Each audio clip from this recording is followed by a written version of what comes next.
Hi friends, welcome back to my channel. నేనండి మహాలక్ష్మిని. ఇవాళ మనం బయట నుంచి అయితే తీసుకొస్తూ ఉంటాం. ఏంటి, గరం మసాలా. మనం అలా గరం మసాలా బయట నుంచి తీసుకురాకుండా ఇంట్లోనే హోమ్ మేడ్ గరం మసాలా బిర్యానీకి కానీ కూరలకు కానీ దేనికైనా వేసుకునేటువంటిది గరం మసాలా నేను చేసి చూపిస్తానండి. చూడండి, దేనికైనా చాలా బాగుంటుందండి. అలా చికెన్కైనా కానీ పన్నీర్కైనా కానీ అన్నిటికి కూడా చాలా బాగుంటుంది. ఇక్కడ నేను చిన్న గ్లాస్తో చిన్న కప్పుడు తీసుకున్నానండి. ధనియాలు తీసుకున్నాను. అవి కూడా మొత్తం లో ఫ్లేమ్లోనే అన్నీ కూడా వేయించుకోవాలండి. దీనికి 10 నుంచి 15 నిమిషాలు అయితే టైం పడుతుంది. అదే చిన్న కప్పుతో జీలకర్ర కూడా వేసుకుంటున్నానండి. ఇవన్నీ కూడా లో ఫ్లేమ్లోనే బాగా వేయించుకోవాలి. జీలకర్ర అయితే చూసారా, ఏలక్కులు కూడా వేసాను, అందుకే బిర్యానీకి కూడా ఉపయోగించుకోవచ్చండి. దాచిన చెక్క ఇది 2 ఇంచుల వరకు వేసానండి, 2 పీసెస్. ఇక్కడ ఓ 10 వరకు లవంగాలు వేసాను. అవి కూడా అన్నీ కూడా లో ఫ్లేమ్నే వేయించుకోవాలండి. ఇక్కడ బిర్యానీ ఆకు వేసానండి, 5, 6 చిన్నవి. ఇది పువ్వు వేసాను. పెద్ద ఎలాచి అంటారు కదా, అవి కూడా వేసానండి, పెద్ద ఎలాచి. అవన్నీ కూడా గరం మసాలాలో ఒక భాగంగా వేసుకుంటే బాగుంటుంది. అది మనం ఇక్కడ జాజికాయ కూడా సగం వరకు వేసేసుకోవాలండి, సగం పీస్ వేసుకోవాలి. జాజికాయ వేయడం వల్ల ఫ్లేవర్ అనేది చాలా బాగుంటుంది. ఇక్కడ సాజీరా కూడా వేస్తున్నానండి, 1/2 టీ స్పూన్ వరకు.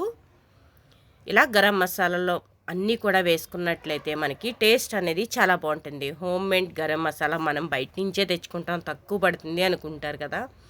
మనం ఇంట్లోనే ఇలా రెడీ చేసుకొని చూడండి, ఎంత బాగుంటుందో. బిర్యానీకి కానీ చికెన్కి కానీ మీరు ఏదైనా ఐటెం చేసేటప్పుడు ఇది ఎప్పుడైనా ఒక్కసారి ఉపయోగించండి. ఎంత టేస్టీగా ఉంటుందంటే చాలా బాగుంటుందండి. ఇలా లో ఫ్లేమ్లోనే అన్నీ కూడా వేయించుకోవాలండి. అస్సలు ఎక్కడ కూడా బాగా వెంటనే తీసేసి దాన్ని చల్లార్చుకోవడానికి మరొక ప్లేట్లోకి ట్రాన్స్ఫర్ చేసుకోవాలి. మీరు అదే బాండ్లీలో వదిలేసారంటే కనుక మీకు ఏమవుతుందంటే ఇంకా మాడిపోయి డార్క్గా వచ్చేసి కలర్ అనేది చేంజ్ అయిపోతుంది, టేస్ట్ కూడా పోతుందండి. అలా కాకుండా ఇలా చేశారంటే కనుక టేస్ట్ అనేది బాగుంటుంది. చూసారు కదా, ఇంట్లోనే ఇలా చల్లార్చిపరుచుకున్నాక మీరు అలా మిక్సీలో వేసేసి కొంచెం కొంచెంగా మిక్సీలో వేసేసి మీరైతే మిక్సీ కొట్టేసుకోవడమేనండి. ఇలా మిక్సీలో వేసేసుకున్నాక చూసారు కదా, కరకరలాడుతూ ఉన్నాయండి. ఆ సౌండ్ కూడా అలాగే వస్తున్నాయి కదా. అలాంటప్పుడు మనం మిక్సీ కొట్టేసుకోవాలి. ఎవరైనా చేస్తారా ఇలాగా? మనం బయట నుంచి వస్తుందని చికెన్ మసాలా తెచ్చుకుంటున్నాము, గరం మసాలా తెచ్చుకుంటున్నాము, ఏదో ఎప్పుడో ఒకసారి చేస్తాం. అలా కాకుండా ఇలా ట్రై చేశారంటే కనుక ఎప్పుడైనా ఎంత టేస్టీగా వస్తాయండి కూరలు. మీరు చికెన్ వేపుడు చేసుకున్న, మటన్ చేసుకున్న, దేంట్లోకైనా కూడా అన్ని గరం మసాలాలు బాగుంటాయి. చికెన్ మటనే కాదండి, మనకు పన్నీర్లో కానీ ఏటిలోకైనా కాలీఫ్లవర్ కానీ మసాలా కూరలు చేసేటప్పుడు చాలా బాగుంటాయి. ఖచ్చితంగా ఇలా ఒకసారి ట్రై చేయండి, చాలా బాగుంటాయి. చూసారు కదా, అంతేనండి, మిక్సీ కొట్టేయడమే. చూసారు కదా, అంతేనండి. ఇగో మిక్సీ కొట్టుకొచ్చేసాక ఇలా చూపిస్తున్నా. చూసారు కదా, ఇంత ఫైన్ పౌడర్ లాగా అయిపోవాలండి, అప్పుడే మనకి చాలా బాగుంటుంది.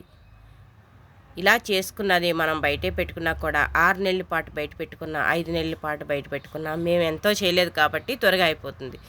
మీరు ఇదే క్వాలిటీ ఇంకా డబల్ తీసుకొని చేసి పెట్టుకున్నా కూడా ఏమీ అవదండి అస్సలు. 5 నుంచి 6 నెలలు పెట్టుకున్నా కూడా మీకు ఏమీ కాదు. చూసారు కదా పౌడర్ అనేది ఎలా ఉందో. ఈ విధంగా పౌడర్ మనకి గరం మసాలా పౌడర్ అనేది ఈ విధంగా ఉండాలి. ఎంత స్మెల్ వచ్చేస్తుందంటే అండి, ఎంత బాగుందంటే చాలా బాగుందండి. ఈ గరం మసాలా పొడి మనం యూజ్ చేసామంటే కనుక చాలా బాగుంటుంది కూరల్లో కానీ దేంట్లో కానీ. చూసారు కదా, ఇలా స్టోర్ చేసేసుకోవాలండి. అది చల్లార్చుకున్నాక 1 గంట పాటు వదిలేసాక మీరు ఇలా స్టోర్ చేసుకున్నారంటే కనుక 6 నెలల వరకు ఏమీ కాదండి. 5 నుంచి 6 నెలలు వాడుకున్నా కూడా మీకు ఏమీ కాదు, బూసు కానీ ఏమీ రాదు. కానీ కొంచెం చల్లార్చుకుని అయితే వేసుకోండి. నేను ఎక్కువ చేయలేదు కాబట్టి గమనే వాడేస్తాము. మీరేమన్నా కొంచెం లేట్గా వాడతాము, ఎక్కువ యూజ్ చేయమనుకుంటే చలారిపరిచి వేసుకోండి. చూసారు కదా గరం మసాలా ఇంట్లోనే మీరు హోమ్ మేడ్ గరం మసాలా అనేది ఇలా రెడీ చేసుకోవచ్చండి. మీరు చికెన్కైనా మటన్కైనా వాడుకోవచ్చు. నచ్చిందా? అయితే ట్రై చేయండి. Please like and share, subscribe friends. Thank you so much.